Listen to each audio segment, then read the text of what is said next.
교재 184쪽 돌았습니다. 분묘 기지권 이번에 판례도 바뀌었다 그랬고 또 매년 한 문제가 출제됐습니다. 여러분 분묘 기지권을 공부할 때는 항상 이런 말을 했습니다. 여러분 여기 갑이라는 사람이 땅을 가지고 있는데 타인, 을이 무단으로 건물을 지었습니다. 그러면 여러분이 땅 주인 갑이라면 을에게 뭐라고 이야기하겠습니까? 내 땅에 다른 사람이 무단으로 건물을 지었다니까요. 무단으로. 당연히 뭐라고 합니까? 철거하시오. 그래야 되죠.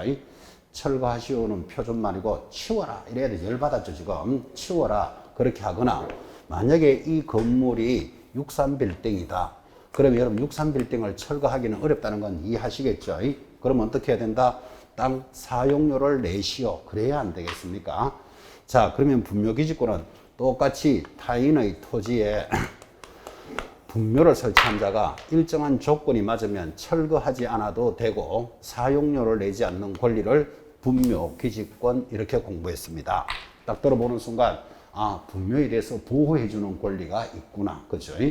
아주 우리나라는 관습적으로 인정해주는 권리인데 이번에 이제 이게 바뀝니다. 자, 그래서 184페이지 성립요건. 자, 그럼 타인의 토지에 철거도 안 해도 되고 사용료를 내지 않는 권리는 어떻게 하면 성립합니까? 하니까 1번 토지 소유자의 성낙을 얻어서 분묘를 설치했을 때. 이해됩니까? 땅 주인이 만들어도 좋다 그러면 철거 안 해도 안 되겠어요. 성낙. 2번 타인의 토지에 성낙 없이 동그라미 놓고 분묘를 설치하고 줄 것입니까? 20년간 평온하고 공연했다. 평온 공연은 20년 동안 분쟁이 없었다 이 말이에요. 그러면 인정해 주는데 그때 지료는 지급하지 않는다 이렇게 되어 있잖아. 그죠? 이거를 이제 어저께 4월 달부터 바뀌는 거예요. 지료 지급한다. 동그라미 딱 찍어 놓습니다. 원래 시험용입니다. 이제 이 두 번째 조건 때문에 사회가 많은 변화가 있을 겁니다. 이 대법원 판례는 사회를 이렇게 기준을 잡기 때문에 원래는 아직까지 국민들이 잘 모릅니다. 4월 달에 했으니까. 이제 올해 좀 지나면 내년부터는 자, 이런 이야기가 안 있었겠어요? 시골에 우리 집 땅에 타인이 묘지를 설치했는데 만들어진 지가 20년이 넘었었고 공연하고 평온하면 철거 안 해도 되죠. 또 땅 사용료도 내지 않아도 된다 그랬잖아. 그죠? 이제 내년부터는 땅 사용료는 내시오 이렇게 바뀐다고요. 그러면 묘지 주인이 땅 사용료를 내면 있을 수 있을 거고 안 내면 나가라 이렇게 되겠지. 그죠? 그래서 이제 묘지에 대한 많은 내용들이 달라질 겁니다. 또 거기에 관련되는 소송도 많이 일어날 겁니다. 만약에 땅 주인이면 좋은 판례고 만약 묘지의 주인이면 섭섭하죠. 이제는 땅 사용료를 내야 되니까. 그때 그러면 사용료를 언제부터 내야 되느냐? 20년이 넘은 거 그전부터 내느냐가 아니고 청구한 날로부터 지급한다. 이게 판례의 모습이죠. 그때 전달도 해드렸고. 자, 일단 2번. 분묘 지료를 지급하지 않는다 해서 지금은 지료를 지급한다로 고쳐 놓으셔야 됩니다. 세 번째 성립 조건. 자기 소유 토지에 분묘를 설치한 자가 분묘를 이전한다는 줄 걸까요? 특약 없이 줄 거 놓고 특약 없이 매매했을 때도 성립을 하는데 자, 지금 가볍게 타인의 토지에 있는 분묘는 철거를 하지 않아도 되고 사용료를 내지 않는 권리는 어떻게 성립합니까? 땅 소유자가 성낙을 하면 성립한다 그랬죠? 만들어도 좋다고 그랬으니까. 두 번째, 성낙이 없었더라도 만들어진 지가 얼마? 20년이 넘었다면 인정을 해주는데 지금은 지료는 지급한다. 이렇게 바뀐 거예요. 지료는 지급한다. 세 번째는 별도의 특약 없이라는 그 3번은 이거겠죠. 갑의 토지에 갑의 분묘가 있었습니다. 아무 문제가 없었죠. 우리 땅에 우리 묘가 있으니까. 세월이 많이 지나서 을에게 팝니다. 파는 걸 뭐라 부른다? 양도. 할 때 묘지는 그대로 따라오게 되면 다시 또 소유자와 권리가 달라지잖아. 그죠? 그러니까 반드시 여러분들은 이 땅을 사는 사람이면 특약을 해야 된다고 8월 달까지 철거하기로 하자. 특약 없이 하면 성립한다. 이런 뜻이에요. 특약을 해야 되겠죠. 이 땅을 사는데 여기 있는 분묘는 8월 달까지 12월까지 철거하기로 하자. 특약을 안 하면 성립합니다. 자, 그러면 성립을 하면 어떤 효과가 있을까요? 자, 이 효과가 1, 2, 3, 4, 5, 5가지를 지금부터 적을 건데 이 효과에 대한 판례는 교과서에 다 있습니다. 있고 또 여러분 민법에서도 그대로 공부합니다. 시험에 가장 많이 나오는 5가지를 필기로 대신하면서 체크합니다. 책 막 찾고 줄 긋지 마시고.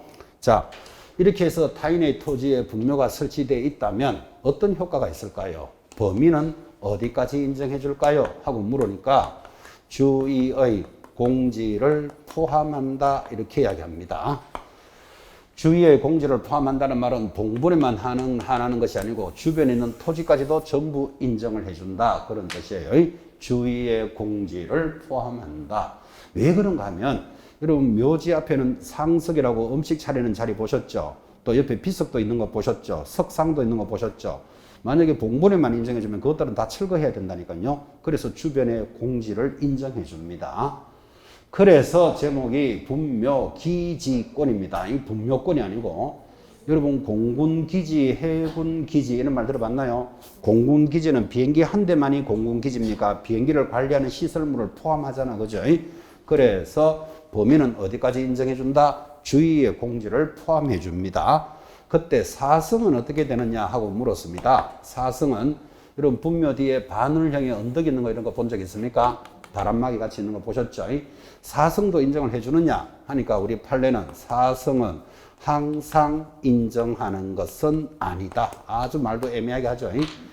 항상 인정하는 것은 아니다라는 말은 인정을 해줄 수도 있고 안 해줄 수도 있다. 그때그때 판단하겠다는 뜻이에요. 왜 그런가 하면 묘지 바로 뒤에 사성이 있으면 인정을 해줘도 되는데 저 뒤편에 있다. 거기까지 인정해 준다면 타인의 토지의 침해가 크잖아 지금 그죠? 그래서 그때 보고 판단하겠다는 뜻이에요. 이것만 가지고도 문제 2개 나왔죠. 자, 분묘기지권의 효과는 봉분의 면적에만 한정되는 권리이다. OX, X 주위의 공지를 포함합니다. 그 다음 사성은 항상 인정해 준다. X 할 수도 있고 안 할 수도 있다. 범위 그 다음에 기간은 언제까지 인정해 주느냐. 그러면 타인의 토지에 있는 저 분묘를 100년을 둘 수 있다. 200년을 둘 수 있다. 이런 기간이 있느냐 이 말이에요. 기간은 판례가 뭐라고 말하는가 하면 수호 봉사하는 한 영원히 인정해 줍니다. 수호 봉사하는 한이라는 말은 제사 모시고 벌초하고 관리하는 동안에는 영원히 인정해 준다. 굉장히 큰 권리죠. 수호 봉사하는 한 영원히 인정해 준다. 지료 땅값을 받을 수 있느냐 이제 이 문제가 생겼는데 지료는 일단 기본적으로 무상이다 이랬어요. 지료는 무상이라는 말은 청구할 수는 없다 그 말이에요. 근데 이번에 판례도 바뀌면서 2번 3번은 제외. 자, 지료는 무상으로 하는데 2번 3번은 제외다. 2번이 뭐였죠? 금방 바뀌었잖아요. 판례 20년간 공연 평온한 것은 지료 청구할 수 있다. 3번은 별도의 특약 없이 거래한 것에 대해서는 지료를 청구할 수 있습니다. 2번, 3번은 제외. 그럼 1번만 무상이에요. 1번. 1번이 뭐죠? 성낙을 받았을 때. 됐죠? 별로 어려운 거 없죠? 2번, 3번이 이번에 판례가 바뀌었다. 이건 아주 중요한 판례였고. 자, 지료는 그렇다면 추가로 설정하는 문제는 어떻게 되느냐? 판례가 이렇게 물었습니다. 추가로 설정한다. 이런 뜻이겠죠? 여러분 여기에 아버지 묘가 있습니다. 30년 전에 정신이 없어가지고 여기는 남의 땅인지 누구 땅인지도 모르고 묘가 있었는데 20년간 하고 공연 평온했으면 그대로 둘 수 있죠. 근데 이제 어머니가 돌아가셨어. 그러면 어머니들 이렇게 둘 수 있느냐 이 문제예요. 추가로 설정할 수 있다 없다.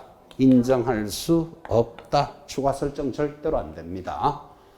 자, 그럼 추가로 설정할 수 없다. 그러면 자식들이 이러겠죠. 그럼 받았던 권리가 있으니까 어머니를 합장해도 되겠느냐? 이제 이렇게도 물을 수도 있겠지, 그죠?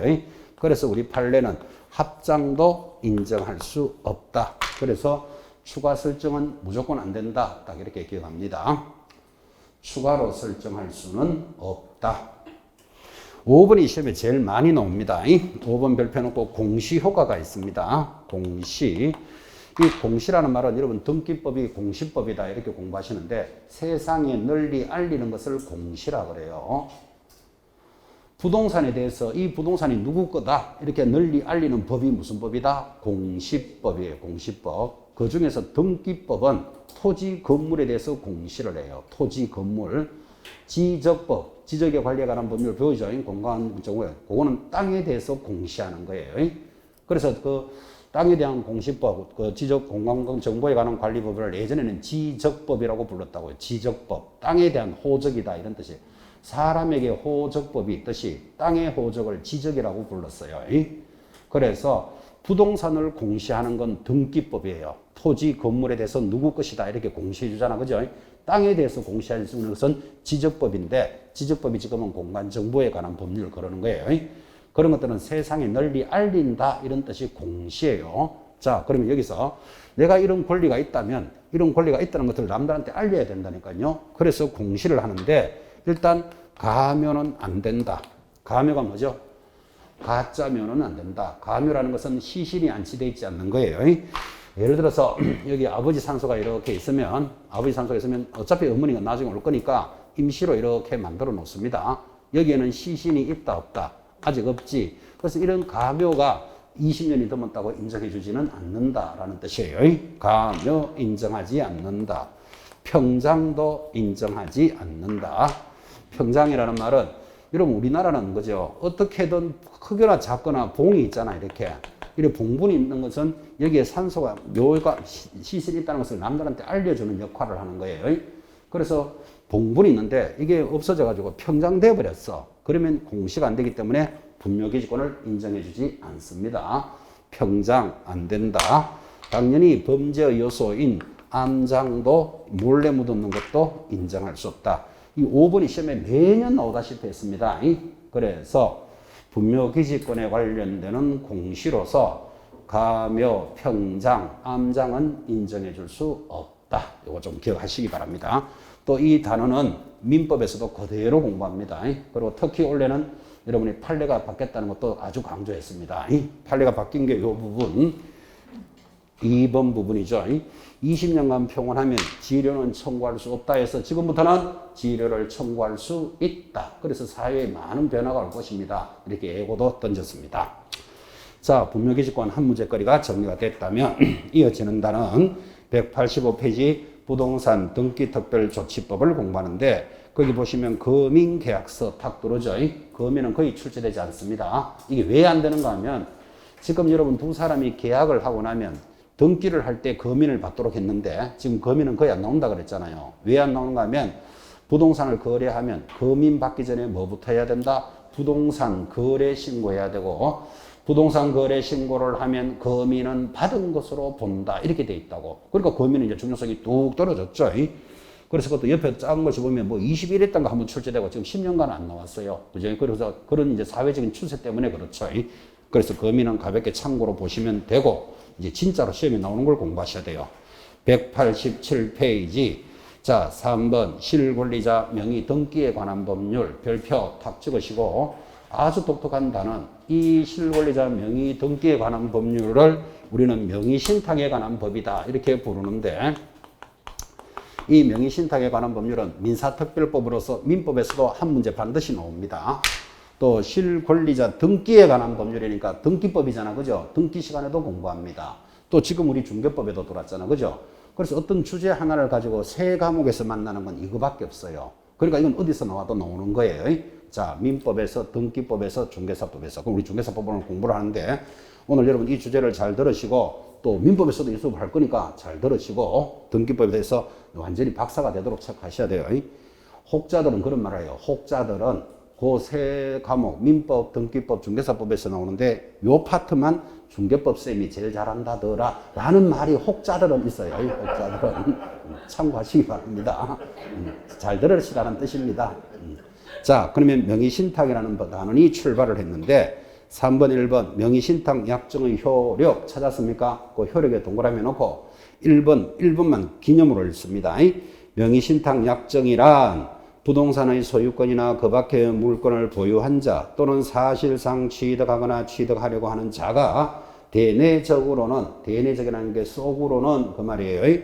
속으로는 실권리자가 부동산에 관한 물건을 보유하거나 보유하기로 하고 그에 관한 등기는 가등기를 포함하여 타인의 명의로 하는 약정을 말한다. 바로 밑에 2번 크게 줄 것입니다. 별표. 그때 이런 약정은 무조건 뭐다? 무효. 이거를 딱 체크하셔야 됩니다. 이 말입니다. 명의신탁 약정이라 그랬잖아요. 지금 읽어드렸지만 약정은 서로 약속을 하는 거예요. 예를 들어서 내 부동산이지만 네 이름으로 좀 해놓자. 이거를 약정을 한다고요. 약정은 지금 뭐라고요? 무조건 무효예요. 이 무효라는 말을 크게 강조하는 이유는 이는 사실을 알았거나 몰랐거나 이런 말 들어가면 안 돼. 명의신탁 약정은 무조건 무효입니다. 내 것이지만 세금 등을 피하기 위해서 네 이름으로 해놓자. 약정은 무조건 무효. 그럼 약정에 따라서 이제 등기가 넘어가겠지. 그럼 약정을 하고 등기를 넘겼다면 등기는 유효입니까? 무효입니까? 당연히 등기도 무효지. 내 것을 저 사람 이름으로 등기해놨으니까 약정도 무효, 등기도 무효인데 이 등기가 유효가 되는 게 나옵니다. 이 시험은 계속 요거를 걸게 돼 있다고. 그죠? 자, 그래서 명의신탁 약정은 무조건 읽어드렸지만 무효, 등기는요, 당연히 무효. 그런데 유효가 되는 곳이 있습니다. 그래서 명의신탁 약정 하나 의미를 하나 잡으시고, 자, 그러면 내 부동산을 다른 사람 이름으로 넘기는 명의신탁이 세 가지 모양이 있습니다. 1번 이자 간의 명의신탁이 있고, 두 번째 3자 간의 명의신탁이 있고, 세 번째 계약 명의신탁이 있는데 시험은 계약 명의신탁이 제일 많이 나옵니다. 자, 오늘은 이 세 가지 그림을 지금부터 그려가면서 공부를 할 건데 여러분 이 세 가지 그림을 이렇게 보시면서 그죠? 차이 나는 부분이 시험에 나옵니다. 차이 나는 거. 자, 일단 이자 간의 명의신탁 교재 제일 하단 보시면 자, 이자 간의 명의신탁 그림이 슬쩍 보이시죠? 자, 그림 그냥 눈으로만 슬쩍 보시고 넘기시면 그것에 대한 내용이 나타나는데 그 내용을 지금 그림을 그리면서 같이 하자 이 말이에요. 이자 간의 명의신탁이 이렇게 일어납니다. 이 사람이 부동산을 가지고 있습니다. 그러면 이 사람을 실제 권리자라 그럽니다. 그럼 자기 권리자가 자기 부동산을 가지고 있으니까 아무 문제가 없죠. 자, 그런데 이 사람이 그죠? 예를 들어서 장관 지명을 받았다. 우리나라는 장관 지명 받으면 청문회 한다. 들어보셨죠? 청문회 할 때마다 나오는 이야기가 뭡니까? 평생을 서울에서만 살았는데 왜 이 시골의 땅을 가지고 있느냐? 투기한 거 아니냐? 이거 계속 나오죠. 그 다음에 주소를 옮겨서 샀으니까 주민등록법 위반 아니냐? 거의 청문회 할 때마다 나오잖아, 지금. 그죠? 그러니까 이 사람이 장관 지명을 받으니까 아, 이게 문제가 되겠다. 그래서 믿을 수 있는 사람에게 등기를 넘겨놔야 되겠다. 그래서 이 사람에게 등기를 넘기는 것을 등기상 권리자라 그래요. 자, 그때 어떻게 넘길까요? 가장으로 매매하는 거예요. 여러분 가짜로 팔았다라고 계약서 하나 있으면 넘겨줄 수 있잖아. 그죠? 요게 명의신탁 약정이잖아. 내 것이지만 네 이름으로 등기를 좀 하자. 그죠? 유효다, 무효다. 당연히 무효지. 이거를 약정은 무조건 무효라고 그랬잖아요. 지금. 그죠? 그래서 약정은 무효인데 등기가 넘어갔어요. 등기는 유효다, 무효다. 당연히 무효예요. 이거를 유효라고 대답하는 사람 나쁜 학생이에요. 가짜로 팔고 가짜로 넘겨놨는데 그걸 유효라고 할 수가 없지. 자, 그러면 이렇게 되어 있으면 이 사람이 지금 부동산을 가지고 있지만 자기 것이 아니잖아요. 아닌 상태에서 제3자에게 뭐 했다? 양도했다. 양도는 고상한 말이에요. 팔아쳐먹었다. 이 말이에요. 자기 것도 아닌데 팔아쳐먹더라도 완전히 유효하다. 3자는 이런 사실을 알았거나 몰랐거나 선악을 불문하고 유효하다. 이게 이 법의 특징이에요. 그럼 이 법의 특징은 알았거나 몰랐거나 완전히 유효하니까 만약에 자기 부동산을 타인에게 넘겨놓으면 팔아먹어도 유효하기 때문에 부동산은 영원히 못 찾아오는 거예요. 그러니까 자기 부동산을 넘겨놓지 마라 하는 게 이 법이에요. 이게. 자, 넘겨놓지 마라 했는데 이제 이렇게 되면 아직까지 안 팔았다고 칩시다. 그럼 이게 잘못됐다는 건 이해하시겠죠? 가장으로 매매하고 가짜로 등기가 넘어갔잖아. 그죠? 빨리 원위치를 시켜야 정상이 되잖아요. 원위치를 시키려면 실제 권리자가 내 거다 이렇게 주장을 해야 소유권이 넘어가잖아. 그죠? 내 거다 하는 순간 맡긴 자 신탁자가 되고 받은 자는 수탁자가 딱 되는 거예요. 되는 순간 신탁자 5년 징역 2억 원 벌금이에요. 5년에 2, 5, 2. 그러면 수탁자는 3년 징역 1억 원 벌금입니다. 지금 이 법이 만들어진 지가 30년이 넘었습니다. 지금도 여러분 5년 징역에 2억 원 벌금이면 세잖아 이게 금액이. 그죠? 30년 전의 효과는요 50년 징역에 200억 벌금하고 똑같은 효과예요. 지금으로 따지면. 그러니까 완전히 부동산을 다른 사람 넘기면 폐가망신시킨다 이런 뜻이에요. 500년 징역 보낸다고 한번 생각해봐요. 그죠? 그리고 200억 벌금 매겠다. 완전히 막 없애겠다는 뜻이에요. 여러분들은 이게 5, 2를 찾아야 3, 1이 나와요. 그래서 5, 2, 3, 1 이렇게 기억하셔야 돼요. 그리고 타인에게 넘겼으므로 30%의 과징금 뺏어가고, 그죠? 1년 안에 제자리 안 돌려놓으면 10%, 2년 안에 안 돌려놓으면 20%의 이행강제금도 부과합니다. 아주 법이 무섭다는 느낌을 좀 가지셔야 돼요. 자기 부동산을 타인에게 넘기면 팔아먹어도 유효하다. 그죠? 부동산을 찾아오지도 못해. 그죠? 그런데다가 아직까지 안 팔았다면 맡긴 자는 5년 징역 2억 원 벌금, 받은 자 3년에 1억 원, 그리고 30% 과징금 뺏어가고 1년 안에 안 돌려놓으면 10%, 2년 안에 안 돌리면 20%의 이행강제금이 부과됩니다. 그리고는 만약에 이 등기상 소유자가 자기 것도 아닌데 팔아먹으면 유효하다 그랬죠. 그래서 우리 판례는 뭐 자기 것은 아닌 걸 팔아먹었으니까 횡령죄를 적용하겠다 이렇게 했는데, 이번에 판례가 이제는 횡령죄도 적용하지 않는다. 이게 판례가 바뀐 거예요. 그래서 이제는 명의신탁에 관해서는 이제는 횡령죄는 없어졌어요. 그죠? 이거는 이제 정의에 반하는 판례다 이런 뜻이겠죠. 이거는 팔아먹으면 옛날에는 자기 것이 아닌 상태에서 팔았으니까 횡령죄, 훔쳐서 파는 거와 같이 봤는데 보호해줄 가치가 없는 권리다 그런 뜻이에요. 자기 부동산 타인에게 넘겼으니까. 지금부터는 횡령죄도 적용하지 않습니다. 그 판례도 여러분들 수정도 해드렸고. 자, 이제 3자 간의 명의신탁입니다. 세 사람 간의 명의신탁은 이렇게 일어납니다. 물건을 파는 자를 뭐라 그러죠? 매도인. 사는 자를 뭐라 부르죠? 매수인. 그 정도는 이야기 하실 수 있죠. 자, 매도인과 매수인 사이에 매매가 일어났다. 유효, 무효.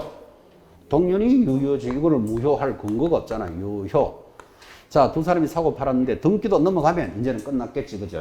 그런데 매수자가 뭐라고 말하는가 하면, 사기는 내가 샀지만 등기는 믿을 수 있는 내 동생 이름으로 등기를 좀 합시다. 그러는 거예요. 그러면 이 사람과 동생 사이에는 뭐가 있었을 것이고, 명의신탁 약정이 당연히 있었겠죠. 명의신탁 약정은 출발할 때부터 뭐라고 했습니까? 무조건 무효. 그때 매도자가 그래 알았다 하고 등기를 넘겨줍니다. 그래서 명의신탁 약정에 의한 등기가 일어났는데, 이 등기는 유효다 무효다? 당연히 무효지. 이거 유효일 수가 없죠. 이쪽으로 팔고 이쪽으로 등기를 넘겼으니까 당연히 무효. 이 정도는 이해되죠. 자, 그러면 이 동생은 자기 이름으로 등기가 돼 있지만 자기 것은 아니잖아 지금. 그죠? 아닌 상태에서 제3자에게 뭐 했다? 양도했다. 양도는 고상한 말이고 팔아 드셨다 이 말이에요. 팔아 드시더라도 완전히 유효하다. 제3자는 알았거나 몰랐거나 선악을 불문하고 대항할 수 없다. 이렇게 만들어 놨다니까요. 그 법이 세죠. 다른 사람한테 넘겨놓으면 팔아먹어도 완전히 유효해. 그 부동산은 못 찾아오도록 만드는 거예요. 자, 아직까지 안 팔았다고 칩시다. 그럼 아직 안 팔았다고 치면 팔기는 이쪽으로 팔고 등기는 이쪽으로 됐으니까 잘못됐다는 건 이해하시겠죠. 그러니까 이 등기가 지금 뭐다? 무효잖아요. 이쪽에 등기가. 그러니까 무효니까 빨리 제자리로 옮겨야 돼. 그래서 제자리로 돌려야 되니까 매도자를 다른 말로는 원래 소유자에게 소유권은 귀속이 되고 이렇게 말한다고. 원래 소유자에게 돌아가고, 그 다음에 매수자가 내가 샀는 거니까 등기를 넘겨주시오 이렇게 청구를 해야지 제자리로 돌아가는 거예요. 넘겨주시오 하는 순간 내 거라는 증거를 대야 되잖아. 그죠? 내 거다 하는 순간에 뭐가 된다? 신탁자가 되고, 아까는 동생이라고 불렀지만 수탁자가 딱 되는 거예요. 신탁자가 되는 순간 오, 이, 호박, 수박 기억해요. 오, 이, 호박, 수박을 기억해야 여기 3, 1을 여러분이 넣을 수 있다고. 3, 1. 그죠? 그리고 30%의 과징금 매기고, 1년에 안 돌려놓으면 10%, 2년 안에 재달이 안 돌리면 20%의 이행강제금이 부과됩니다. 그리고 이 수탁자도 팔아먹었으니까 당연히 뭐를 적용했다? 횡령죄를 적용했었는데, 요거는 3년 전에 판례로서 횡령죄를 적용하지 않습니다. 그래서 이제 명의신탁은 횡령죄가 다 없어졌다 이 말이에요. 요거 횡령죄가 적용되지 않는다는 것도 시험에 걸었어요. 판례로서 바뀌었기 때문에 횡령죄를 적용하지 않는다.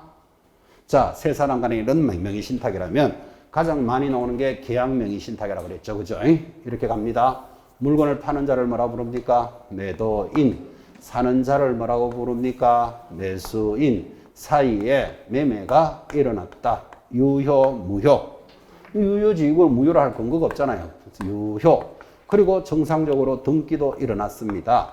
자, 등기는 유효, 무효. 당연히 유효. 그죠? 아주 정상적으로 처리가 됐는데, 알고 보니까 매수자 밑에 누가 있었다? 자금주가 있었습니다. 자, 자금주가 이랬겠죠. 보나마나 이 돈 줄 테니까 사서 네 이름으로 등기해놔라. 그랬단 말이에요. 그러니까 두 사람 사이에는 뭐가 있었을 것이고, 명의신탁약정이 있었을 것이고, 명의신탁약정은 출발할 때부터 무효하고 출발했습니다. 자, 이런 상태에서 매수자는 자기 부동산이 아니죠. 자금을 받았다 그랬으니까. 그런데 제3자에게 뭐 했다? 양도했다. 양도했더라도 무조건 유효하다. 그죠? 삼자는 이런 사실을 알았거나 몰랐거나 완전히 유효하다. 그 삼자에게는 대항할 수 없다. 이렇게 돼 있는데, 자, 그러면 이제 시험 문제에서 자금주는 내 것을 팔아먹었으니까 삼자에게 그 부동산을 돌려달라고 할 수 있다. 시험에 나가면 무조건 X예요. 삼자에게는 대항할 수 없는데, 그 대신에 자금주가 할 수 있는 게 뭐가 있죠? 야, 팔았던 돈은 내놔라. 그럴 수는 있는 거잖아. 그죠? 그래서 돈을 내놔라를 부당이득에 대해서 반환을 청구할 수는 있다. 자, 그럼 이 사람은 부당이득에 대해서 반환을 청구하려면 위험부담을 안아야 돼요. 왜 그러냐면 부당이득 반환을 청구하면 자기가 신탁자가 되고 타방 당사자는 수탁자가 된다는 걸 딱 기억하셔야 돼. 그래서 신탁자가 되는 순간 5년 징역 2억 원 벌금을 감수하고 돌려달라 그래야 된다고, 돈을. 그죠? 5년에 2억 원이 나오면 여기는 얼마? 3년에 1억 원. 그리고 30%의 과징금 매기고 1년 안에 안 돌려놓으면 10%, 2년 안에 안 돌려놓으면 20%의 이행강제금이 여기는 없고, 또 이게 또 시험용이에요. 여기는 이행강제금이 없어요. 왜 이행강제금이 없습니까? 하니까 지금 이 사람 상태로 등기가 유효하잖아. 유효한 등기를 1년 안에 돌려라, 2년 안에 돌려라 할 수가 없으니까 여기는 이행강제금이 부과되지 않습니다. 그래서 이 등기가 유효함으로써 이 사람은 팔아먹더라도 당연히 횡령죄를 적용 안 했습니다. 횡령죄를 적용 안 했는데, 지금 횡령죄가 첫 번째 2자간, 3자간에는 횡령죄가 다 있다가 지금 없어졌어요. 처음부터 이건 횡령죄가 없었어. 그래서 지금은 당연히 횡령죄 적용 안 하니까 결국은 명의신탁에 관한 세 가지는 이제 모두 다 횡령죄는 없는 거예요. 이제 이번 판례까지 바뀌면서. 그죠? 그래서 이 계약 명의신탁에 있어서 횡령죄를 적용 안 한다는 게 시험에 잘 들어왔어요. 이게 횡령죄 적용한다, X. 이렇게. 그죠? 근데 지금은 이제 싹 다 없어졌어요. 횡령죄는. 자, 그러면 이 등기가 왜 유효합니까? 하고 물으면 지금 매도자는 두 사람 사이에 명의신탁이 있다는 걸 알까요? 모를까요? 모르잖아. 이쪽으로 팔고 이쪽으로 넘겼으니까. 그래서 이 매도인을 보고 뭐라 부르는가 하면 선의의 매도인 이렇게 부르는 거예요. 선의의 매도인에 의한 물건의 변동은 유효해요. 근데 같은 매도인이라도 한번 봐봐요. 이 사람은 선이다, 악이다. 이 사람은 악이잖아. 알고 했잖아. 팔기는 이쪽으로 팔고 등기는 이쪽으로 넘겼잖아. 그죠? 그래서 악의의 매도인에 의한 등기는 무효예요. 같은 매도인이 들어오더라도 어느 매도인인지를 여러분 느낌을 가지셔야 돼. 요거 계약 명의신탁의 매도인은 선의예요. 모르고 했으니까 등기가 유효. 여기는 등기가 무효 됐죠. 이 등기가 유효함으로써 횡령죄도 적용 안 하고 전부 다 돌아가던 게 이제는 판례도 자꾸 바뀌면서 횡령죄는 모두 다 적용하지 않습니다. 자, 그림을 세 개를 빠르게 그렸는데 차이 나는 게 보이십니까? 자, 차이 나는 거. 지금 세 가지 명의신탁에 있어서 매매가 무효인 것은 이자간만 무효예요. 그럼 가짜로 팔았는 걸 유효로 할 수는 없잖아. 그죠? 무효. 그런데 여기만 오면 매매는 유효, 매매는 유효예요. 여러분 조심해야 될 거. 삼자간에 있어서 매매는 무효. 이렇게 잘 들어온다고. 왜 그러냐면 명의신탁 자체가 나쁜 놈이 했으니까 매매도 무효일 거야 라고 막 오도록 만든다니까요. 무효가 되는 건 하나밖에 없어요. 그래서 유효, 유효. 자, 세 가지 명의신탁에 있어서 등기는 당연히 이건 무효예요. 가짜로 팔고 있는 등기가 유효일 수 없죠. 삼자간의 등기 당연히 무효예요. 팔기는 이쪽으로 팔고 등기를 이쪽으로 넘겼으니까 무효. 그런데 여기만 오면 등기가 유효니까 이거를 무효로 얼마나 내고 싶었었겠어요. 이 등기는 왜 유효하죠? 매도인이 선이기 때문에 그래요. 이런 사실을 모르기 때문에 유효한 거예요. 차이 나는 걸 잘 보라고요. 자, 그 다음에 신탁자, 맡긴 자고 수탁자, 받은 자인데 5, 2, 호박, 수박이 돌아야 3, 1 찾아낸다 그랬죠. 그리고 30% 과징금, 1년에 안 돌려놓으면 10%, 2년 안에 안 돌려놓으면 20%, 그러니까 2년 안에 안 돌려면 30% 또 확 뺏어가는 거예요. 이행강제금은 똑같이 갑니다. 차이가 없죠. 착착착착착 똑같이 가는데 여기만 오면 뭐가 없다. 이행강제금 1년 안에 안 돌려놓으면 2년 안에 없어요. 이것도 뭐 때문에 그렇다?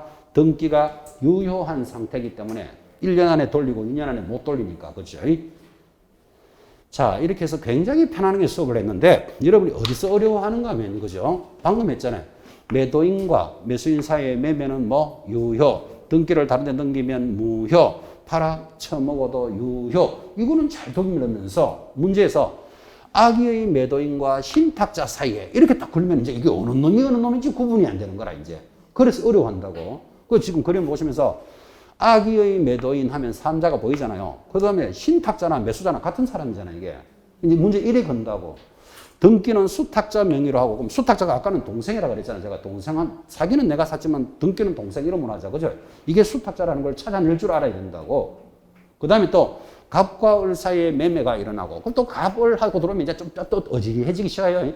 병에게 등기가 넘어가고, 병이 다시 정과 매매 계약을 체결하고 이러면 갑을 병정이 어느 놈인지, 그죠? 절대로 어려운 거 아니죠. 갑과 을 사이에 매매가 일어나고 등기는 병으로 하고 하면 여기 병 딱 갖다 붙이면 되잖아. 그죠? 병이 다시 매매 계약을 하고 그럼 병이 정이잖아. 삼자하고. 그죠? 근데 갑을 병정으로 들어오더라도 기죽지 마세요. 이 말이에요. 기본 틀이 딱 잡혀야 이제 갖다 붙이면 되는 거예요. 여기도 한번 봐봐요.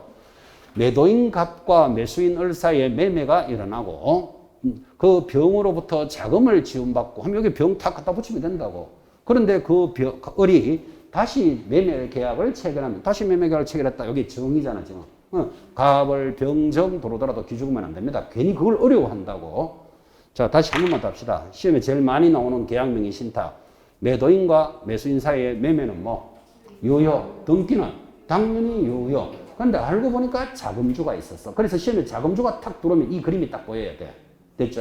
자금을 지원하면 무효. 명의신탁이니까 내 거지만 네 이름으로 등기하라잖아요. 그런데 이 매수자가 자기 것도 아닌 상태에서 팔아먹었다. 팔아먹더라도 유효. 삼자에게는 대항할 수 없다. 그죠? 근데 삼자는 무조건 유효한데 이게 무효가 되는 게 딱 하나 있었습니다. 별도로 적지 말고 이게 무효가 되는 게 적극적인 배임이 일어나면 무효예요. 배임이라는 말은 내 직책이나 권한을 이용하여 부당한 이익을 보는 거예요. 자 다시 앞으로 사회에서도 많이 들어요. 배임이 뭐라고요?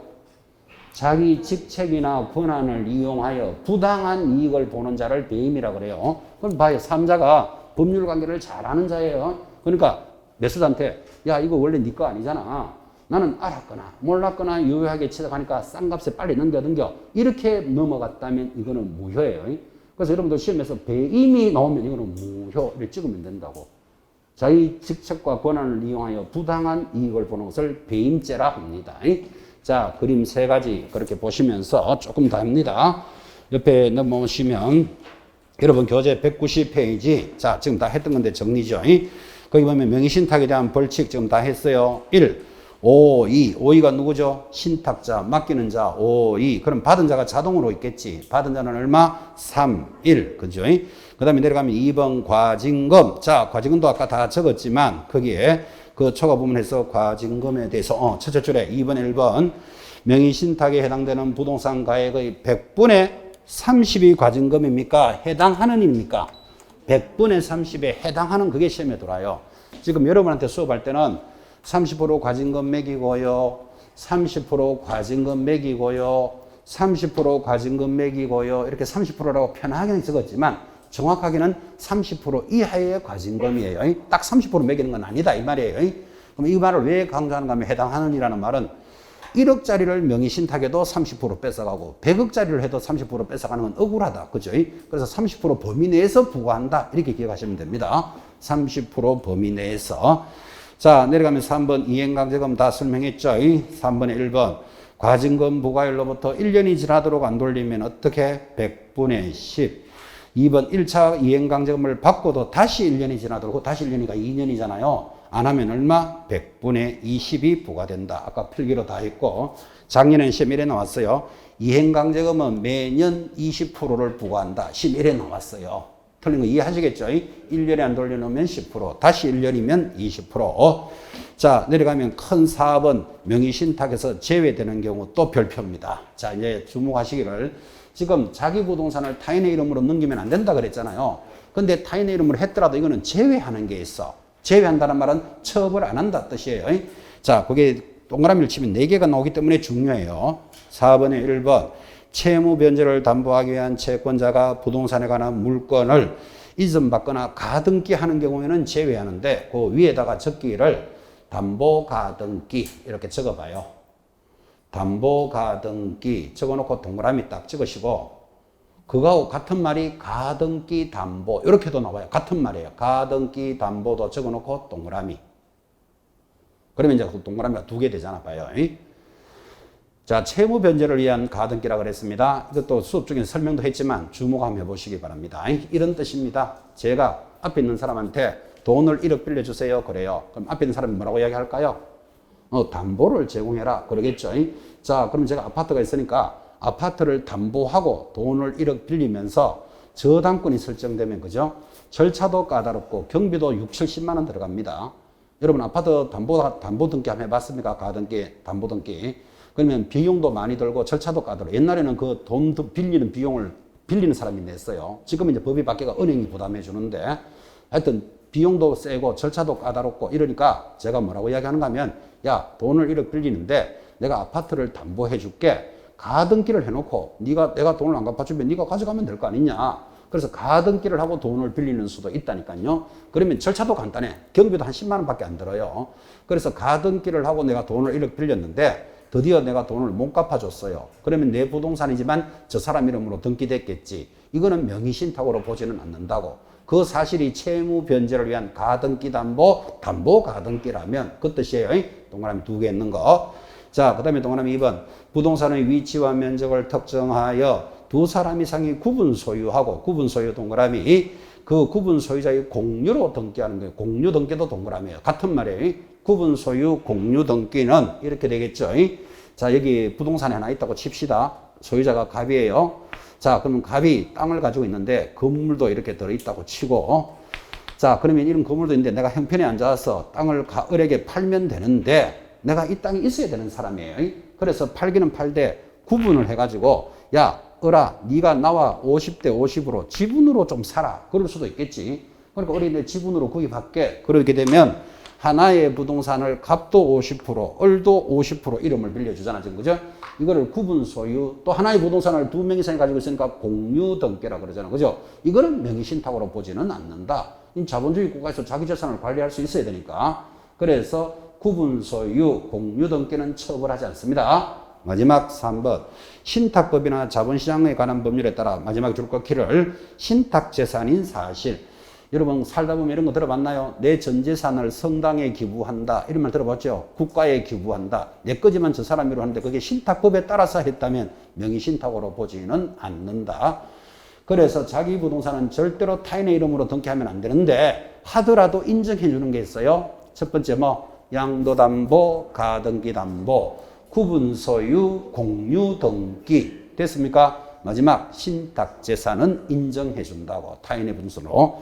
더 중요한 게 나옵니다. 오른쪽에 5번 동그라미 합니다. 종중 동그라미, 배우자 동그라미, 종교단체 동그라미 놓고 이 세 가지는 특별히 인정해 준다. 이를 특례다. 이렇게 이야기합니다. 자, 특례라는 말은 또 이거죠.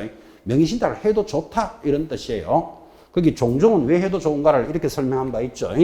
여러분 종중에 김해, 김씨, 무슨 공파라는 종중재산이 김해에도 있고 서울에도 있고 용인에도 부동산이 있고 인천에도 있고 서울에도 있다고 쳐봐요. 그럼 김해, 김씨 종중재산이 전국 각지에 흩어져 있는데 국가가 재산세를 매기려면 전부 고지서 다 보내야 되고 그럼 자기들도 그거 모아서 세금 내야 되면 자기도 불편하고 국가도 불편한 거예요.